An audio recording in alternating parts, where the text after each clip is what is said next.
Hello students, welcome to Royal Palace PU College Jamkhandi online classes. Dear students, in our previous video sessions, we finished PUC first year chapter number 1 and chapter number 2. We studied about each and every content, each and every line of NCERT, which is very much essential and responsible to our NEET examinations, which even included our theory portion also. Since we have finished these two chapters, this is our next chance to study the chapter number 3 called as the plant kingdom. Right? So we studied about this as a glimpse in our previous sessions, that is in chapter number 2, biological classification.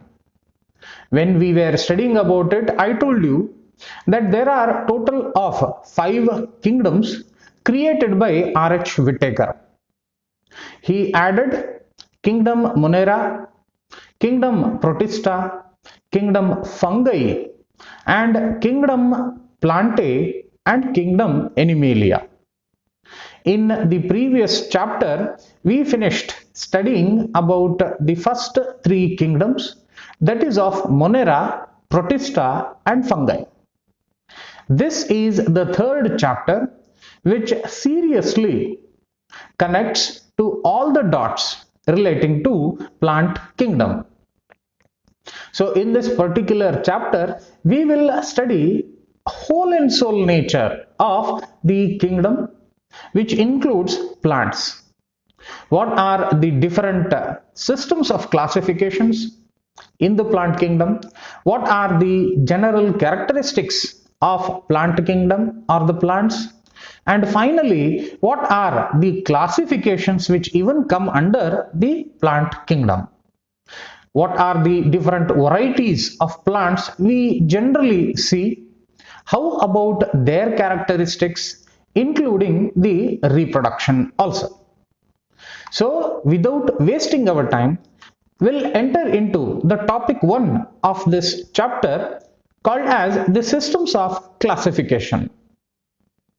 ನನ್ನೆಲ್ಲ ಪ್ರೀತಿಯ ವಿದ್ಯಾರ್ಥಿಗಳಿಗೆ, it's been a rumor, it's been a regular notice, it's been a message to me that, sir, most of your classes are going in one direction. Most of your classes are going in a random way. These are all in English to English explanation. We are in a quite confusion to understand it. Some people may came from Kannada medium, some people from different backgrounds also. So ಕೆಲವೊಂದು ವಿದ್ಯಾರ್ಥಿಗಳಿಗೆ ನನ್ನ ಈ ಒಂದು English to English ಎಕ್ಸ್ಪ್ಲನೇಷನ್ನೇ ಜಾಸ್ತಿ ಆಗಿರೋದ್ರಿಂದ ಅವರಿಗೆ ಈ ಒಂದು ಪಾಠವನ್ನ, ಈ ಒಂದು ಕಂಟೆಂಟ್ ಅನ್ನ ಅರ್ಥ ಮಾಡ್ಕೊಳ್ಳಿಕ್ಕೆ ಒಂದು ಸ್ವಲ್ಪ ಕಷ್ಟ ಆಗ್ತಾ ಇದೆ. ಸೊ ಕೆಲವೊಂದು ವಿದ್ಯಾರ್ಥಿಗಳು ನನ್ಗೆ ಇವನ್ ಮೆಸೇಜ್ ಮಾಡಿ ಏನ್ ಹೇಳಿರೋದು ಅಂತಂದ್ರೆ, sir, you go with respect to the NCERT content only, what ever that is there in the NCERT text book, ನೀವು ಅದನ್ನೇ ಹೇಳ್ತೀರಿ. ದ ಪಾಯಿಂಟ್ ಈಸ್, ಯಾವುದು ಟೆಕ್ಸ್ಟ್ ಬುಕ್ ನಲ್ಲಿ ಇದೆ ಅದನ್ನೇ ಹೇಳಬೇಕಾಗ್ತದೆ, ಅದನ್ನ ಬಿಟ್ಟು ಬೇರೆಯನ್ನ ಹೇಳಲಿಕ್ಕೆ ಆಗೋದಿಲ್ಲ. I can give some more examples relating to that particular topic, but it is one first and foremost thing that I should concentrate that on each and every line of NCERT textbook. Since you are beginners, ನಿಮಗೆ ಇದೊಂದು ಸ್ವಲ್ಪ ಅರ್ಥ ಮಾಡ್ಕೊಳ್ಳೋಕ್ಕೆ ಕಷ್ಟ ಆಗ್ತಿರಬಹುದು.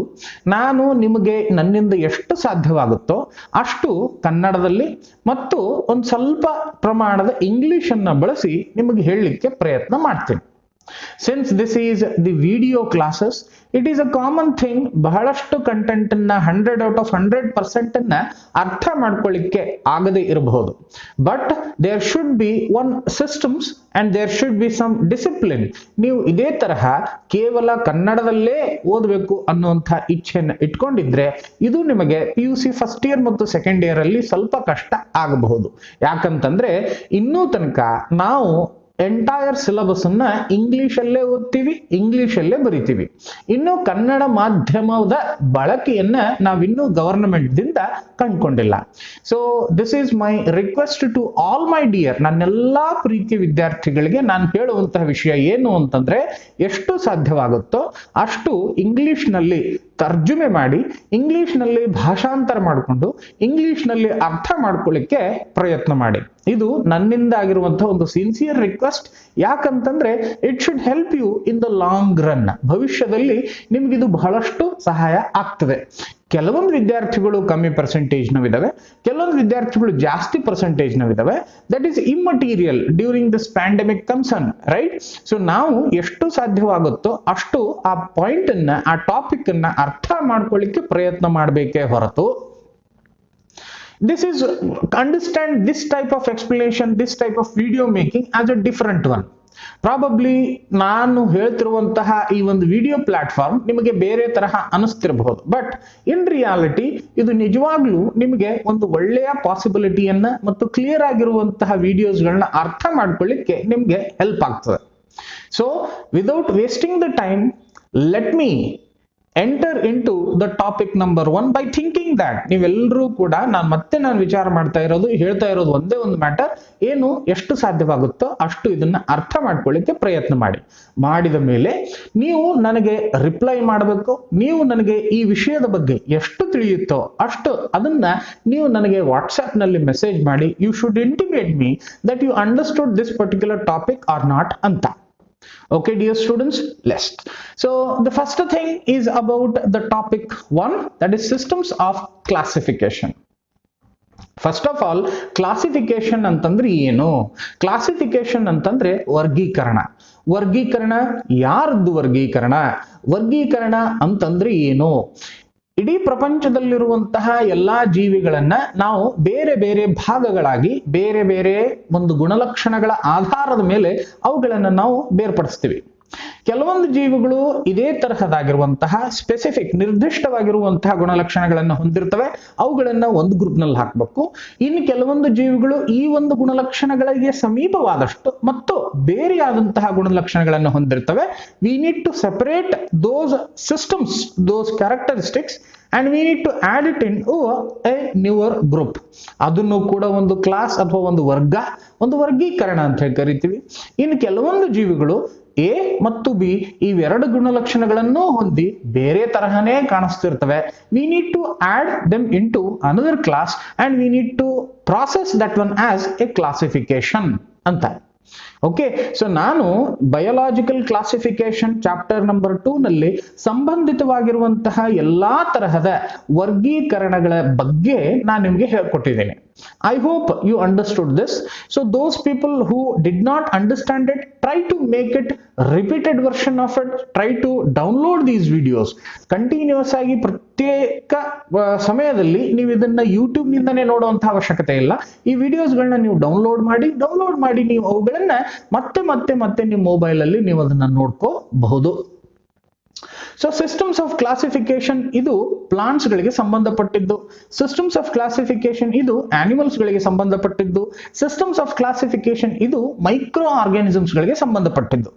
ಇಡೀ ಈ ಒಂದು ಪ್ರಪಂಚದಲ್ಲಿರುವಂತಹ ಜೀವಿಗಳನ್ನ ನಾನು ಒಂದು ವೇಳೆ ಬೇರ್ಪಡಿಸಿದ್ದೆ ಆದ್ರೆ ಅವುಗಳನ್ನ ನಾನು 3 ಕ್ಯಾಟಗರೀಸ್ಗಳಲ್ಲಿ ಅದನ್ನ ಬೇರ್ಪಡಿಸ್ತೇನೆ.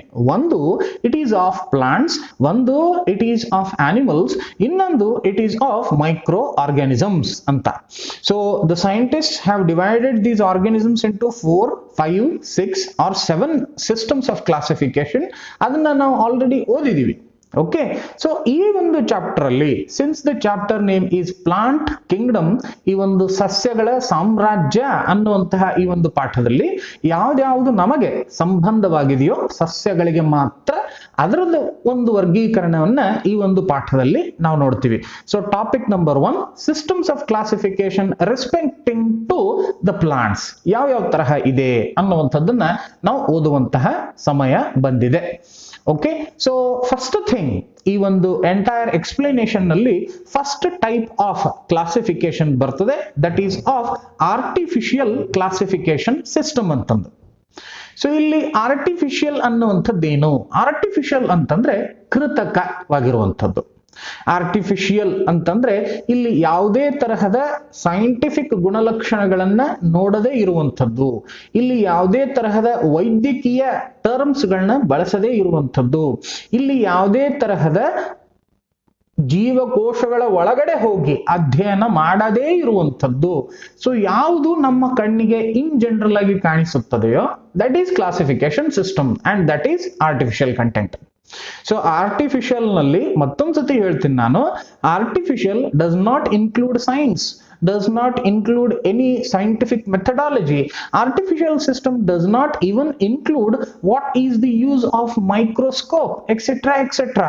ಯಾವುದು ನಮ್ಮ ಕಣ್ಣಿಗೆ ನಿಜವಾಗಿ ಕಾಣಿಸುತ್ತಿದೆಯೋ ಆ ಒಂದು ಗುಣಲಕ್ಷಣಗಳ ಆಧಾರದ ಮೇಲೆ, ಸೊ ಅಲ್ಲಿ ಒಂದು ಆನೆ ಇದೆ, ಆ ಆನೆಗೆ ಇರುವಂತಹ ಒಂದು ಸೈಜ್, ಆನೆಗಳ ಕಿವಿಗಳು ಯಾವ ತರಹ ಕಾಣಿಸ್ತಾ ಇದಾವೆ, ಆನೆಯ ಆ ಒಂದು ಸೊಂಡಿಲು ಯಾವ ತರಹ ಇದೆ, ಆನೆ ಊಟವನ್ನ ಹೇಗ್ ಮಾಡ್ತಾ ಇದೆ, ಆನೆಗಳು ಹೊರಗಡೆ ಇರುವಂತಹ ಹಲ್ಲುಗಳು ಎಷ್ಟು, ಒಳಗಡೆ ಇರುವಂತಹ ಹಲ್ಲುಗಳು ಎಷ್ಟು, ಆನೆಯು ಯಾವ ತರಹ ಆ ಒಂದು ರೀಪ್ರೊಡಕ್ಷನ್ ಸಂತಾನ ಉತ್ಪತ್ತಿಯನ್ನ ಮಾಡ್ತಾ ಇವೆ, ಸೊ ಆನೆಗೆ ಯಾವ ತರಹದ ಮನೆ, ಅದು ಮಣ್ಣಿನಲ್ಲಿ ಇರ್ಬೇಕು ಅಂತ ಇಷ್ಟಪಡ್ತದೆಯೋ, ನೀರಿನಲ್ಲಿ ಇರ್ಬೇಕು ಅಂತ ಇಷ್ಟಪಡ್ತದೆಯೋ, ಅಥವಾ ಕೊಳಚೆಯಲ್ಲಿ ಇರ್ಬೇಕು ಅಂತ ಇಷ್ಟಪಡ್ತದೆಯೋ, ಆನೆ ತಿನ್ಬೇಕು ಅಂತಂದ್ರೆ ಅದು ವೆಜಿಟೇರಿಯನ್ ಅಂತ ತಿಂತದೆಯೋ ಅಥವಾ ನಾನ್ ವೆಜಿಟೇರಿಯನ್ ತಿಂತದೆಯೋ, ಇವೆಲ್ಲಾ ವಿಷಯಗಳು ನಮ್ಮ ಕಣ್ಣಿಗೆ ಕಾಣಿಸುವಂತಹ ಗುಣಲಕ್ಷಣಗಳು. Okay, so the characteristics that we can see normally from our naked eyes or bare eyes, they are generally included in artificial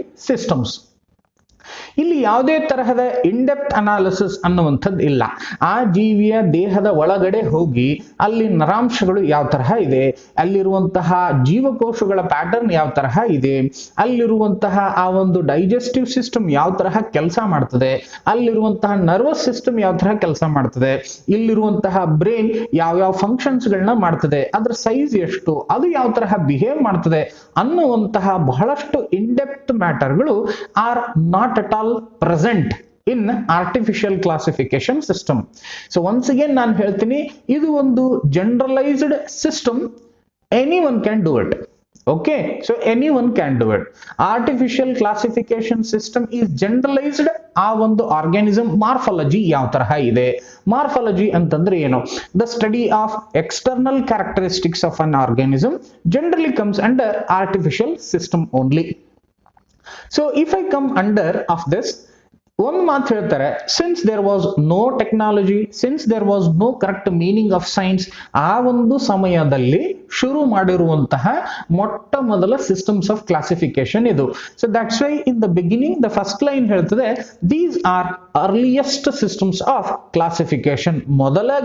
ಮೊಟ್ಟ ಮೊದಲನೆಯ ಬಾರಿಗೆ ಅಥವಾ ಮೊದಲು ವಿಜ್ಞಾನಿಗಳು ಪ್ರಾಣಿಗಳನ್ನ ಮತ್ತು ಸಸ್ಯಗಳನ್ನ ವರ್ಗೀಕರಣ ಮಾಡಬೇಕು ಅಂತಂದಾಗ the generally saw what the can understand, ಯಾವುದು ತಮಗೆ ಅರ್ಥವಾಗ್ತದೆಯೋ ಆ ಒಂದು ಅರ್ಥ ಆಗುವಂತಹ ಗುಣಲಕ್ಷಣಗಳ ಮೇಲೆ ಇವುಗಳನ್ನ ವರ್ಗೀಕರಣ ಮಾಡಿದ್ರು.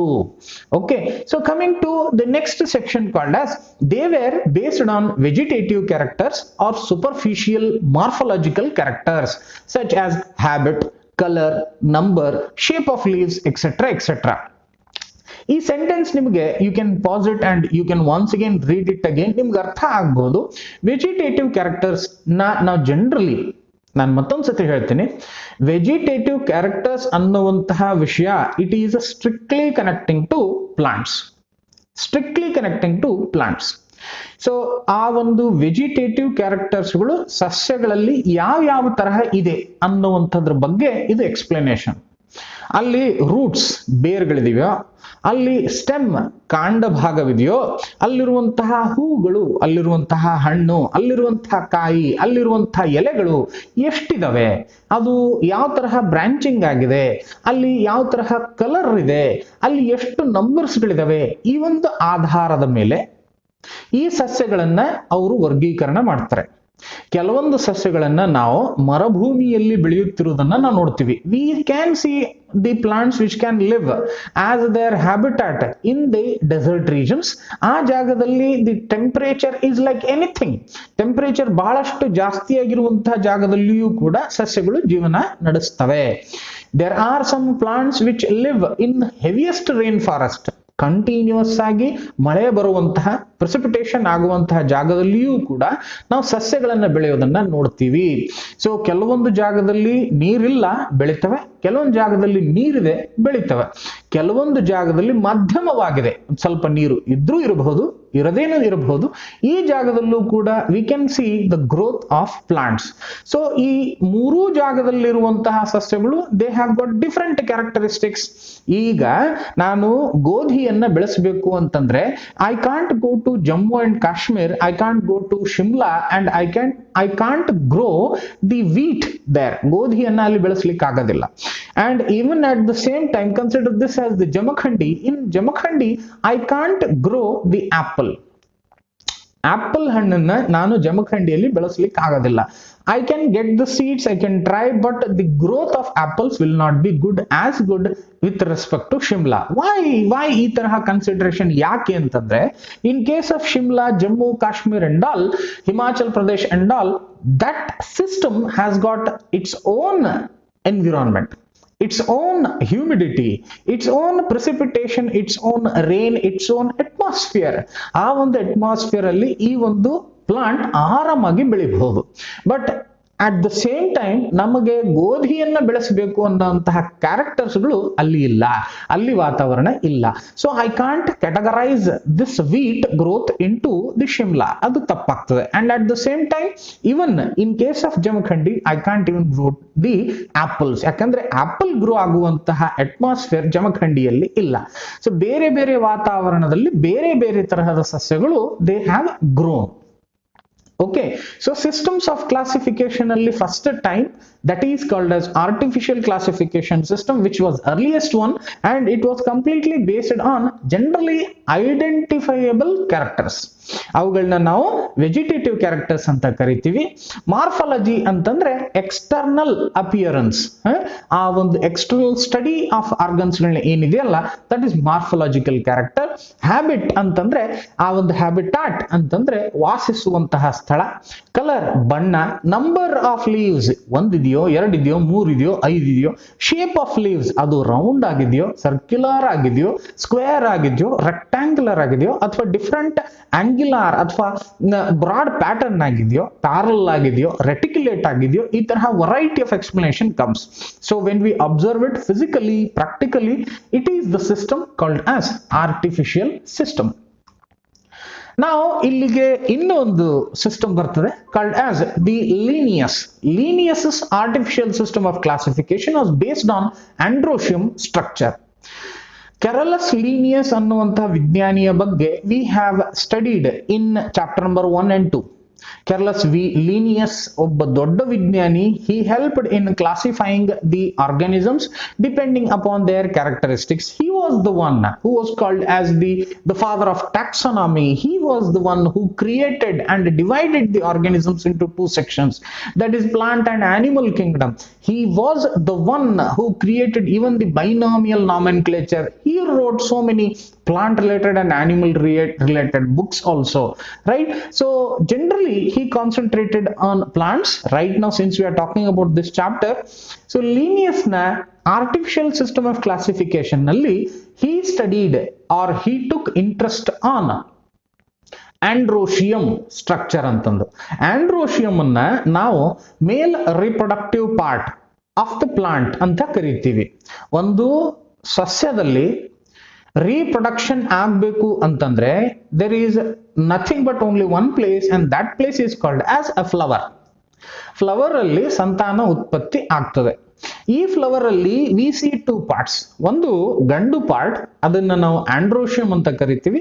ಇನ್ನೊಂದು ಹೆಣ್ಣಿನ part, that is called as gynoecium ಅಂತಂದು. So it's like when we come in to and when we enter into next more chapters, we'll definitely understand about the androecium structure and gynosium structure. Right now you think that androecium ಅನ್ನುವಂಥದ್ದು ಗಂಡಿನ part. ಅದರಲ್ಲಿ V see about the ಸ್ಟೇಮೆನ್ಸ್. ಸ್ಟೇಮೆನ್ಸ್ ಒಂದು ಸ್ವಲ್ಪ ಒಳಗಡೆ ಹೋದ್ವಿ ಅಂತಂದ್ರೆ pollen grains ಅನ್ನ ನಾವು ಮೇಲ್ ರಿಪ್ರೊಡಕ್ಟಿವ್ ಪಾರ್ಟ್ ನಲ್ಲಿ ಬರುವಂತಹ ಗ್ಯಾಮೆಟ್ಸ್ ಅಂತ ಕರಿತೀವಿ. So many things are there which come under reproduction. Will let you know, but right now think about it. Carolus Linnaeus ಅನ್ನುವಂತಹ ಶ್ರೇಷ್ಠ ವಿಜ್ಞಾನಿ ಆರ್ಟಿಫಿಷಿಯಲ್ ಸಿಸ್ಟಮ್ ಆಫ್ ಕ್ಲಾಸಿಫಿಕೇಶನ್ ನ Based on androecium structure mele he divided it. Okay, so coming to the drawbacks, what do you mean by drawbacks of this particular system? Drawbacks ಎಂದರೇನು? Drawbacks ಅಂತಂದ್ರೆ ಈ system of classification ನಲ್ಲಿ ಈ ತರಹದ ನ್ಯೂನತೆಗಳು ಇದ್ವು, ಈ ತರಹದ ಪ್ರಾಬ್ಲಮ್ಸ್ಗಳು ಇದ್ವು, ಈ ತರಹದ ಸಮಸ್ಯೆಗಳು ಇದ್ವು, ಅದಕ್ಕಾಗಿ ಇದು ಒಳ್ಳೆಯ ಸಿಸ್ಟಮ್ ಆಫ್ ಕ್ಲಾಸಿಫಿಕೇಶನ್ ಅಲ್ಲ. So drawbacks is nothing but the negativity, drawbacks is nothing but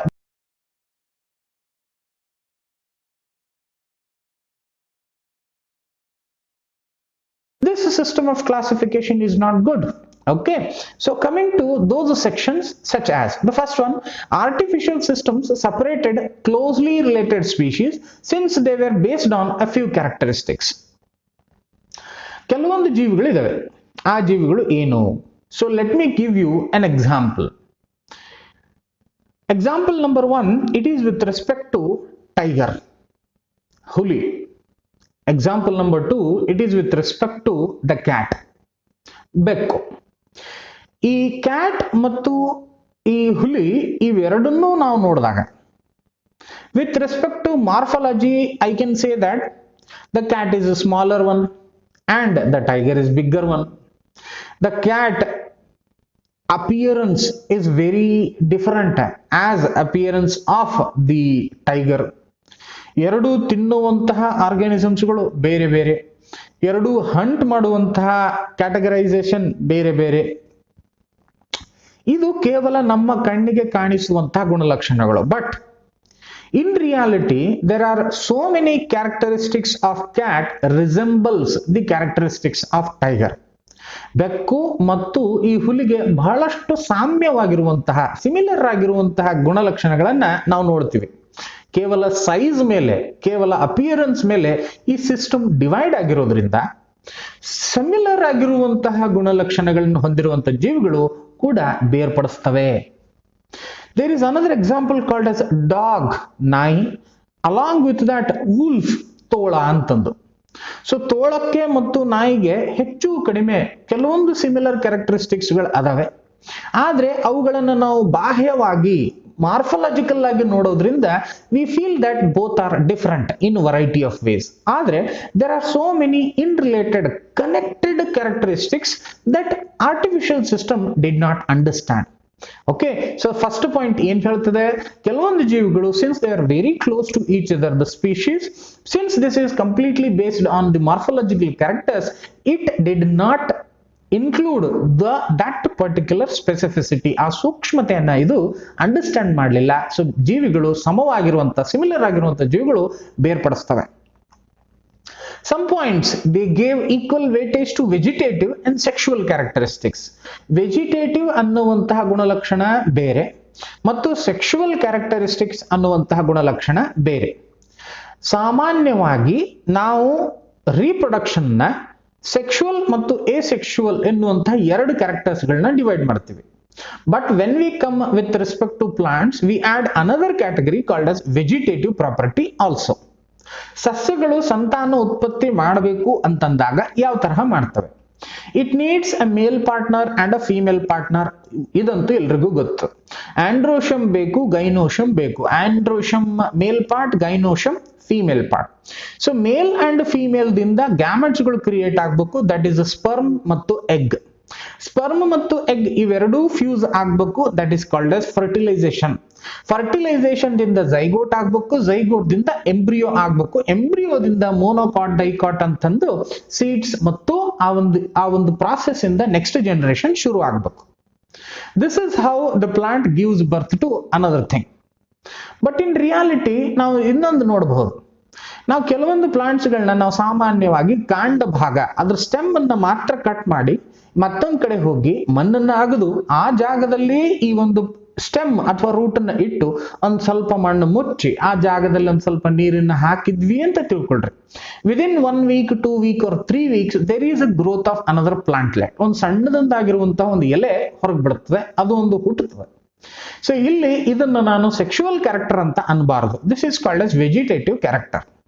ನಮ್ಮ ಮನೆಯಲ್ಲಿ ಇಟ್ಟಿರುವಂತಹ ಆಲೂಗಡ್ಡೆಗೆ ಒಂದ್ ಸ್ವಲ್ಪ ನೀರನ್ನ ಸಿಂಪಡಿಸಿದಾಗ ಅಲ್ಲಿಯೂ ಕೂಡ ಒಂದು ಎಲೆ ಹುಟ್ಕೋಬಹುದು.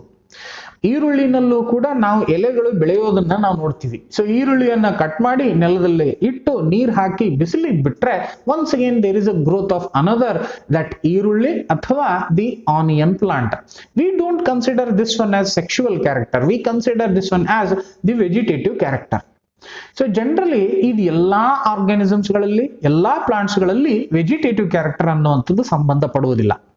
But the drawback of artificial system was that equal weightage ಅನ್ನ ಅವ್ರು ಕೊಟ್ಟರು.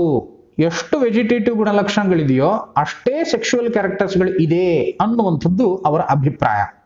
So just because of understanding the vegetative characters are similar to the sexual characters, both have got the equal weightage. If the plant has got sexual character, it means that vegetative characters are also there, and if vegetative characters are there, which means that even the sexual characters are also there ಅನ್ನುವಂಥದ್ದು ಅಭಿಪ್ರಾಯ. ಅದು ಶುದ್ಧ ಸುಳ್ಳು. So ಅದನ್ನ they considered this is not acceptable since the vegetative characters are more easily affected by the environment. Okay, so dear students, I hope you are understanding my Kannada and English and Konglish type of explanation. Okay, I hope you are getting it. I request only one thing, that when you understood this particular topic, you have to message me that you understood this. Okay, I am giving that guaranteeing to you that I don't want to waste this video, I don't want to waste my previous videos, because the content is in English. Okay, try to understand it. Coming to the next point called as natural classification system. So ideno, what is the meaning of natural? Natural antandre swabhavika, artificial kritaka. What is the meaning of natural classification system? ಕೆಲವೊಂದು ಜೀವಿಗಳು ತಮ್ಮದೇ ಆಗಿರುವಂತಹ mutual connections ಗಳ ಮೇಲೆ ಸಂಬಂಧಪಟ್ಟಿರ್ತವೆ. ಏನು? What is the meaning of this? C, in the forest, first let me start from the beginning. From the forest there is one greenery plant like structure. ನಾನು ಅದನ್ನ gross ಅಂತ ಕರಿತೀನಿ. ಗ್ರಾಸ್ ಅಥವಾ ಹುಲ್ಲು. ಹುಲ್ಲು ತನ್ನದೇ ಆಗಿರುವಂತಹ ಗುಣಲಕ್ಷಣಗಳನ್ನ ಹೊಂದಿದೆ. ಹುಲ್ಲು ಒಂದು ಆಟೋಟ್ರೋಫ್. ಹುಲ್ಲು ಒಂದು ಸ್ವಾವಲಂಬಿ ಆಗಿರುವಂತಹ ಒಂದು ಜೀವಿ. ಇಲ್ಲಿ ಸದ್ಯಕ್ಕೆ ನಾನು ಅದನ್ನ ಪ್ಲಾಂಟ್ ಅಂತ ಕನ್ಸಿಡರ್ ಮಾಡ್ತಾ ಇದ್ದೀನಿ. So by utilizing the sunlight, it produces its own food and there is a growth of that particular grass. Hullu ಬೆಳೀತದೆ. So since this is self-dependent, it created its own family and the growth happened. So ಈ ಒಂದು ಸಸ್ಯ ಯಾರ್ಯಾರ ಮೇಲೆ dependent ಆಗಿದೆ? First of all, it is dependent on sunlight, it is dependent on water, it is dependent on soil, and it is dependent even on the weather also. Now there is another animal, okay, ಇನ್ನೊಂದು organism, ಅದು animal. Considering that animal as the rabbit. Rabbit ಅನ್ನುವಂಥದ್ದಿದೆ. ಈ rabbit ಅಥವಾ ಮೊಲ, it is A ಹೆಟಿರೋಟ್ರೋಫ್ ಅಂತ ಕರಿತೀನಿ ನಾನು. It is an dependent organism. ಇದು ಸ್ವಾವಲಂಬಿ ಅಲ್ಲ, ಇದು ಒಂದು ಪರಾವಲಂಬಿ ಜೀವಿ. So for it's growth and development ಇದು ಆ ಹುಲ್ಲಿನ ಮೇಲೆ, ಆ ಒಂದು ಕ್ಯಾರೆಟ್ ಮೇಲೆ, ಆ ಒಂದು ಪ್ಲಾಂಟ್ ಮೇಲೆ ಡಿಪೆಂಡೆಂಟ್ ಆಗಿದೆ. Since it is completely dependent on it, so its life, its growth dependent on the plant. Okay, so there is a mutual relationship between ಎಂಥದ್ದು a rabbit and a plant. So rabbit's growth, internal mass, external body conditions, everything is dependent on water, sunlight, soil, and even the plant. So like there is another organism, right? Another organism, once again let me tell you another organism, such as, let us consider as a tiger. So tiger is dependent on yaudu? The vegetarian animals or non-vegetarian animals. Let us take an example of a rabbit. So tiger is dependent on rabbit. So once again, tiger's growth and development is dependent on rabbit. So it is internally dependent on the plant. It is once again internally dependent on the sunlight, soil, water, and other climatic effects. Okay, so there is ಒಂದು mutual ಆಗಿರುವಂತಹ ಒಂದು ಸಂಬಂಧ ಆ ಒಂದು ಉತ್ತಮ ಶ್ರೇಣಿಯಲ್ಲಿರುವಂತಹ ಜೀವಿ ಮತ್ತು ಕೆಳಗಡೆ ಇರುವಂತಹ ಜೀವಿ. ಆ ಒಂದು ದೊಡ್ಡದಾಗಿರುವಂತಹ trophic level, from the tiger there is a connection to the rabbit, and from the rabbit there is a connection to the plant. Okay, so ಈ ತರಹ ಕನೆಕ್ಷನ್ ಅಲ್ಲಿ ಇರುವಂತಹ ಒಂದು ಒಂದು ಎಸ್ಟಾಬ್ಲಿಷ್ಮೆಂಟ್ ಅನ್ನ ನಾವು ಅಫಿನಿಟಿ ಅಂತ ಕರಿತೀವಿ. ಅಫಿನಿಟಿ ಅಂತಂದ್ರೆ ಒಬ್ರಿಗೊಬ್ರು ಪರಸ್ಪರ ಕನೆಕ್ಷನ್ ಅಲ್ಲಿ ಆ ಒಂದು ಪಾಯಿಂಟ್ಸ್ ಗಳನ್ನ ಆಧಾರವಾಗಿಟ್ಟುಕೊಂಡು ಸ್ವಾಭಾವಿಕವಾಗಿ, that is natural affinity among the organisms. So ಆ ಆರ್ಗ್ಯಾನಿಸಮ್ಸ್ ಗಳು ಆ ಒಂದು ಕ್ಯಾರೆಕ್ಟರಿಸ್ಟಿಕ್ಸ್ ಏನೇನು, ಒಂದು ಎಕ್ಸ್ಟರ್ನಲ್ ಫೀಚರ್ಸ್ ಬಾಹ್ಯವಾಗಿರುವಂತಹ ಗುಣಲಕ್ಷಣಗಳು ಯಾವ್ಯಾವು, ಇಂಟರ್ನಲ್ ಫೀಚರ್ಸ್ ದೇಹದ ಒಳಗಡೆ ಇರುವಂತಹ ಗುಣಲಕ್ಷಣಗಳು ಯಾವ್ಯಾವು, ಅವುಗಳಲ್ಲಿ ಬರುವಂತಹ ಆ ಒಂದು ಭ್ರೂಣ ಯಾವ ತರಹ ರೆಡಿ ಆಗ್ತದೆ. ಇಂಟರ್ನಲ್ ಸ್ಟ್ರಕ್ಚರ್ ಸ್ಟಡಿ ಅಂತಂದಾಗ ಅನಾಟಮಿ ಅಂತ ಮಾತಾಡ್ತೀನಿ. ಎಂಬ್ರಿಯಾಲಜಿ ಅಂತಂದ್ರೆ ಅಲ್ಲಿರುವಂತಹ ಭ್ರೂಣ, ಅದು ಗಂಡು ಅಥವಾ ಹೆಣ್ಣು, ಅದು ಒಂದು ಏಕದಳವೋ ಅಥವಾ ದ್ವಿದಳವೋ, ಅದು ಮೋನೋಕಾಟ್ ಆರ್ ಡೈಕಾಟ್, ಆ male body or a female body, male embryo, female embryo, monocot embryo, dicot embryo, ಅಂತಹ ಬಹಳಷ್ಟು ಗುಣಲಕ್ಷಣಗಳನ್ನ ನಾನು ನೋಡಬಹುದು. Since I have given the example of animal and plant, do not consider that it is completely connected to these two things. This can even go further and says that one plant is having similar mutual relationship with another plant. ಆ plant ನಲ್ಲಿರುವಂತಹ ಗುಣಲಕ್ಷಣಗಳು ಯಾವುವು, ಆ plant ನಲ್ಲಿರುವಂತಹ internal features ಗಳು ಯಾವ ತರಹ ಇದಾವೆ, external features ಗಳು ಯಾವ ತರಹ ಇದೆ, ಯಾವ ತರಹ ರೀಪ್ರೊಡಕ್ಷನ್ ಆಗುತ್ತೆ, ಪರಸ್ಪರ ಮ್ಯೂಚುವಲ್ ಆಗಿರುವಂತಹ ಸ್ವಾಭಾವಿಕ ಗುಣಲಕ್ಷಣಗಳನ್ನು ಆಧಾರದ ತಗೊಂಡು ಈ ಒಂದು ಸಿಸ್ಟಮ್ ಅನ್ನ ರೆಡಿ ಮಾಡ್ತಾರೆ. ಈ ಸಿಸ್ಟಮ್ ಅನ್ನ ಮಾಡಬೇಕು ಅಂತ ಅಂದಾಗ so many scientists came, but for our NCERT explanation, but once again I'm telling you, I can give you tens or 15 different types of scientists and I can explain you with their own features. But trust me, since you are studying NEET, follow whatever that I'm saying right now. Okay, in all my videos it is a standard regulatory thing. I keep on telling you people that believe in me and believe in NCERT and believe in NEET. Okay, so NEET the first and foremost rule ಏನು ಅಂತಂದ್ರೆ that all the paper questions come from directly NCERT, not from external syllabus. Okay, so whatever that is present in the textbook, let us study first that thing. Okay, ಆಮೇಲೆ ಇದು ಬಿಟ್ಟು ಮತ್ತೆ extra study ಮಾಡೋಣಂತೆ, that is another category. First basic rule ಏನು, that we need to study NCERT and that every single line, every single content of it. There are scientists called as George Bentham and Joseph Dalton Hooker. ಇವ್ರನ್ನ ನಾವು ಬೆಂಥಮ್ and ಹುಕ್ಕರ್ classification ಅಂತ ಕೂಡ ಕರಿತೀವಿ. ಮತ್ತೊಂದ್ಸತಿ ಹೇಳ್ತೀನಿ, Bentham and Hooker classification, and it was completely based on angiosperms. ಆಂಜಿಯೋಸ್ಪರ್ಮ್ಸ್ ಅನ್ನುವಂಥದ್ದು ಒಂದು ತರಹದ ಸಸ್ಯದ ಒಂದು ವಿಭಾಗ. ಈ ಸಸ್ಯಗಳಲ್ಲಿ ಸ್ಪೆಸಿಫಿಕ್ ಆಗಿ ಹೂ ಬಿಡುವಂತಹ ಸಸ್ಯಗಳು, ಎಂಬ್ರಿಯೋವನ್ನು ಹೊಂದಿರುವಂತಹ ಸಸ್ಯಗಳು, ಆ ಸೀಡ್ಸ್ ಈ ಕೋಟ್ ಇರುವಂತಹ ಸಸ್ಯಗಳನ್ನ ನಾವು ಫ್ಲವರಿಂಗ್ ಪ್ಲಾಂಟ್ಸ್, ಆಂಜಿಯೋಸ್ಪರ್ಮ್ಸ್ ಅಂತ ಕರಿತೀವಿ. ಇವುಗಳನ್ನ ಇವರು ಬಹಳ ಬಹಳ ವ್ಯವಸ್ಥಿತವಾಗಿ they divided with respect to their own natural connections. I hope you are understanding, students. Come on, let us enter into the third system called as the phylogenetic classification system. What is the meaning of phylogenetic? ಒಂದು ಸಸ್ಯ ಇದೆ, ಆ ಸಸ್ಯದ ಪೂರ್ವಜರು ಯಾರು, ತಂದೆ ತಾಯಿ ಯಾರು, ಅವರ ತಂದೆ ತಾಯಿ ಯಾರು, ಅವರ ತಂದೆ ತಾಯಿ ಯಾರು. ಸೊ ಈ ಒಂದು ತಂದೆ ತಾಯಿ ಅಂತ ಏನ್ ಹೇಳ್ತಿದ್ದೀನಲ್ಲ ನಾನು, ಇದನ್ನ ಕನೆಕ್ಷನ್ ತಗೊಂತ ಹೋದಾಗ there are different types of characteristics. ಆ ಕ್ಯಾರೆಕ್ಟರಿಸ್ಟಿಕ್ಸ್ ಗಳು ಫೋರ್ತ್ ಪೀರಿಯಡ್, ಇಲ್ಲಿಂದ ಈ ಮಕ್ಕಳು ಬಂದ್ವು, ಇಲ್ಲಿಂದ ಈ ಮಕ್ಕಳು, ಇಲ್ಲಿಂದ ಈ ಮಕ್ಕಳು ಬಂದ್ವು. Okay, so there are some characters here. From this there is a flow of characters to this generation. Once again there is flow of characters to this generation, from this to this generation. Okay, so ivella nalku generation na plants ಗಳು, they are not in only one place, they have distributed in different places of the earth. Different ಜಾಗಗಳಲ್ಲಿ ಈ ಒಂದೇ ಒಂದು species, ಒಂದೇ ಖಾನ್ದಾನಿನ ಈ ಸಸ್ಯಗಳು ಇಲ್ಲಿವೆ, ಬೇರೆ ಬೇರೆ ಜಾಗದಲ್ಲಿ they have got distributed. Their structure from this generation changed here, their structure once again changed here, their structure changed here.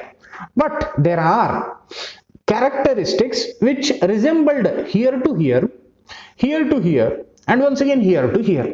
What are those characteristics? ಒಂದೇ ಖಾನ್ದಾನಿನ ಕ್ಯಾರೆಕ್ಟರಿಸ್ಟಿಕ್ಸ್ಗಳನ್ನ ನಾವು ನೋಡ್ತಾ ಹೋದಾಗ, C I look alike my father, I look alike my mother, like I am 99.9% similar to my father, 99.9% similar to my mother. I'm not my father, I'm not my mother. I carry the characteristics from my father and mother. Okay, so in my body, in my appearance, in my anatomy, there are characters which might be similar to my father and mother, but entirely they are different. Likewise, there is a plant A whose children are plant B, whose children are C, whose children are D. Though their appearance wise they are different, but their characters internally they are connected. Internally they are connected. Okay, internally they are connected. So when we try to understand the relationship between these 4 generations, 5 generations, 6 generation and so on, ಇದನ್ನ ನಾವು phylogenetic classification system ಅಂತ ಕರಿತೀವಿ. I hope you are understanding it. Okay, so phylogenetic classification ಅಂತಂದ್ರೆ ವಂಶಾವಳಿಯನ್ನ study ಮಾಡ್ದಂಗೆ. ವಂಶಾವಳಿ of that particular plant species study is called as phylogenetic classification system.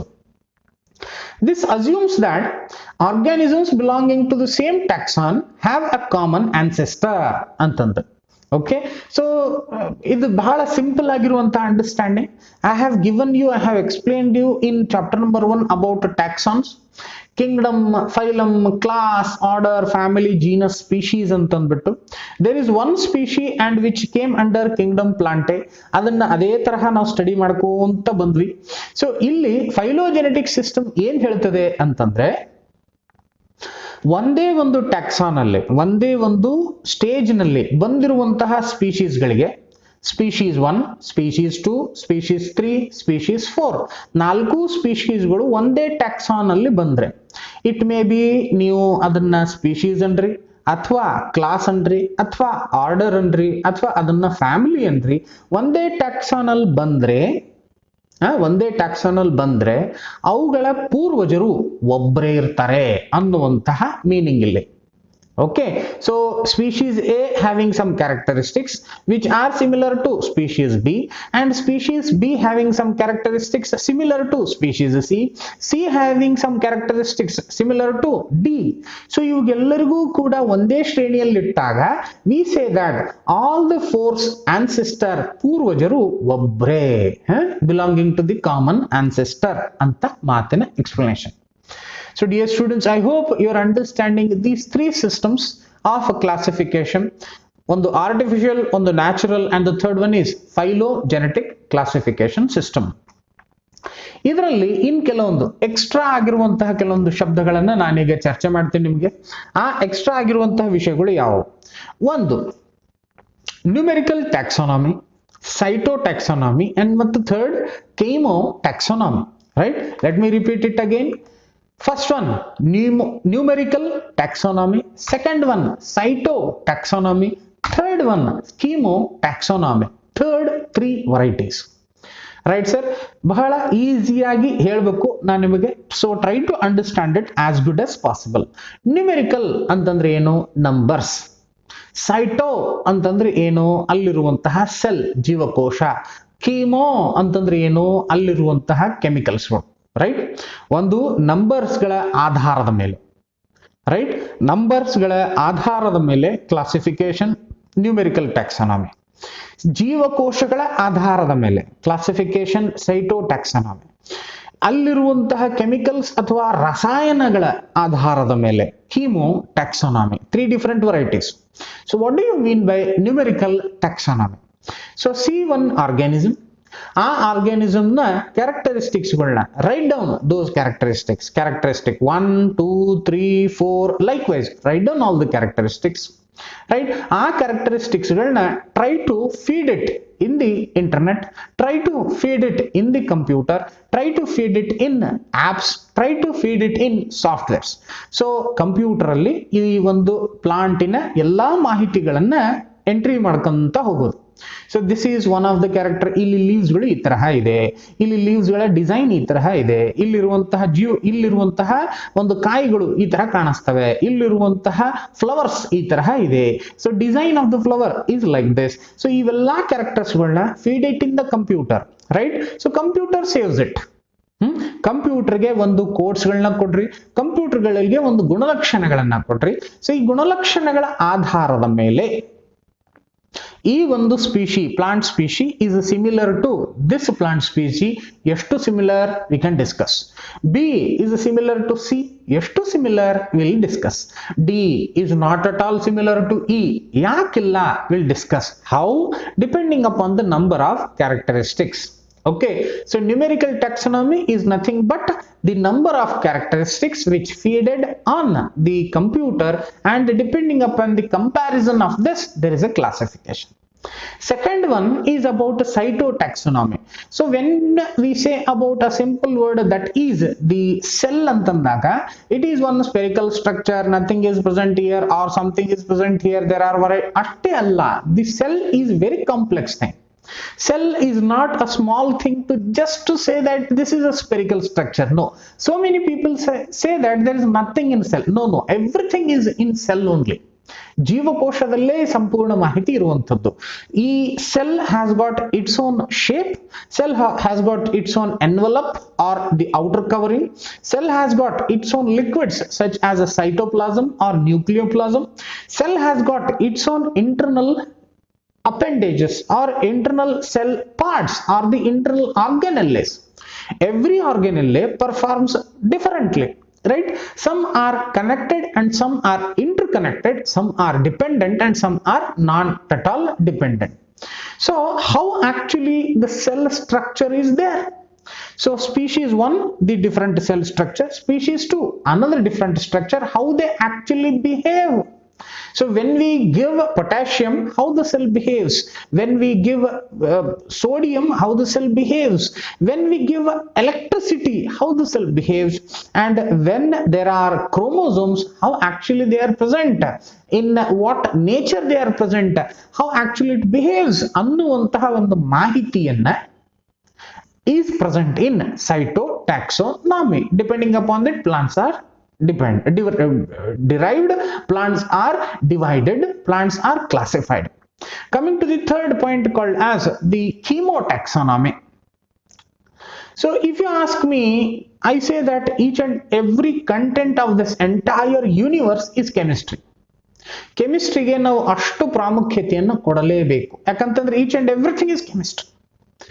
So what is the structure of this particular organ? How this structure looks like? What are its chemical components? What is its ಯಾವ ಒಂದು ರಸಾಯನದಿಂದ ಇದು ತಯಾರಾಗಿದೆ, ಯಾವ ತರಹದ ರಸಾಯನ ಹೇಗೆ behave ಮಾಡ್ತದೆ. So which chemical is actually present here and what kind of bonding is present, and how actually these plants are responding to the sunlight when we compare it with respect to chemicals. Okay, so of course we give equal respect to physics, we give equal respect to chemistry, the mathematics and the biology. Okay, so biology ಅನ್ನುವಂಥದ್ದು ಒಂದು ಜೀವವಾದ್ರೆ ಅದರಲ್ಲಿ compulsorily ನೀವು physics ಅನ್ನು ನೋಡಲೇಬೇಕು, chemistry ನೋಡಲೇಬೇಕು ಮತ್ತು mathematics ನೋಡಲೇಬೇಕು, right? So biology includes each and every aspect into its body, right? So chemotaxonomy ಅಂತಂದ್ರೆ ರಸಾಯನ ಶಾಸ್ತ್ರದ ಮೇಲೆ ಈ ಒಂದು ಪ್ಲಾಂಟ್ಸ್ ಗಳನ್ನ ಡಿವೈಡ್ ಮಾಡುವಂಥದ್ದು. So I hope students you are understanding these things, right? So this is the last section of it. So dear students, let me conclude the final matter, that is, in this particular topic what and all we studied, we gave a little introduction to this particular chapter. After that we entered into the basis of classification. As systems of classification only we studied about 3 different systems. First one as the artificial, adar gunalakshana yav taraha artificial ittu. Second one, the natural system of classification, how actually ಈ ಒಂದು natural ಸ್ವಾಭಾವಿಕವಾಗಿ ಅಫಿನಿಟಿಗಳನ್ನು ತಗೊಂಡು ಯಾವ ತರಹ ಬೆಂಥಮ್ and ಹುಕ್ಕರ್ divide ಮಾಡಿದ್ರು. Third one, phylogenetic, ವಂಶಾವಳಿ, ಈ evolutionary relationships ಮೇಲೆ ಜೀವಿಗಳು ಯಾವ ತರ ಡಿವೈಡ್ ಆದ್ವು. ಅಂಡ್ ಫೈನಲಿ ಇನ್ನು 3 ವೆರೈಟೀಸ್ ಗಳನ್ನ ನಾವು ಚೆಕ್ ಮಾಡಿದ್ವಿ. ಒಂದು ನ್ಯೂಮೆರಿಕಲ್ ಟ್ಯಾಕ್ಸಾನಮಿ ಕಂಪ್ಯೂಟರ್ಸ್ಗಳ ಆಧಾರದನ್ನ ತಗೊಂಡು ಜೀವಿಗಳ ಗುಣಲಕ್ಷಣಗಳ ನಂಬರ್ಸ್ಗಳನ್ನ ಬರೆದು ಯಾವ ತರಹ ಹೋಲಿಸ್ತಾರೆ ದಿ ನ್ಯೂಮೆರಿಕಲ್ ಟ್ಯಾಕ್ಸಾನಮಿ. ಜೀವಿಯ ಜೀವಕೋಶ ದಟ್ ಈಸ್ ಪ್ಲಾಂಟ್ಸ್ ಜೀವಕೋಶಗಳ ಆಧಾರದ ಮೇಲೆ ಅದರ ಕ್ಯಾರೆಕ್ಟರಿಸ್ಟಿಕ್ಸ್ಗಳ ಮೇಲೆ ಪ್ಲಾಂಟ್ಸ್ಗಳು ಯಾವ ತರ ಡಿವೈಡ್ ಆಗಿದಾವೆ ಅನ್ನುವಂಥದ್ದು ನ್ಯೂಮೆರಿಕಲ್. ಆದ್ಮೇಲೆ cytotaxonomy. Third one the called as the chemotaxonomy, ರಸಾಯನ ಶಾಸ್ತ್ರದ ಮೇಲೆ ಯಾವ್ಯಾವ ತರಹದ ಕೆಮಿಕಲ್ಸ್ಗಳು ಇವೆ, what actually is present inside this chemically ಅನ್ನುವಂಥದ್ರ ಮೇಲೆ we studied about it. So this is an introduction to the systems of classification relating to the plant kingdom. Dear students, I hope you understood this particular topic. If you have understood, please feel free to give a thumbs up and ask me if you have any kind of doubts. I'm present in WhatsApp, you know my number, so just give me one signal so that you understood this particular topic. Do not say a word that since you are talking about only English to English we do not understand. This is not at all a way of science students. You keep on trying about yourself that you need to understand English as good as possible and as fast as possible, because this is necessary. This is necessary, I'm telling you, right? So do not mention a word that I did not understand this, I did not understand that. If you have understood this particular topic, very good. If you did not understand this topic, come on, give me that particular word, give me that particular line. I'll try my level best to make sure that you understood and understanding, and in the future once again you'll be understanding my particular topics. I hope you understood this, and once again I'll come with the next video, that is the introduction to the plant characteristics. That is a promise. Until that time, be safe, be healthy, and meet you as early as possible. That is very, very soon. See you students. Bye bye.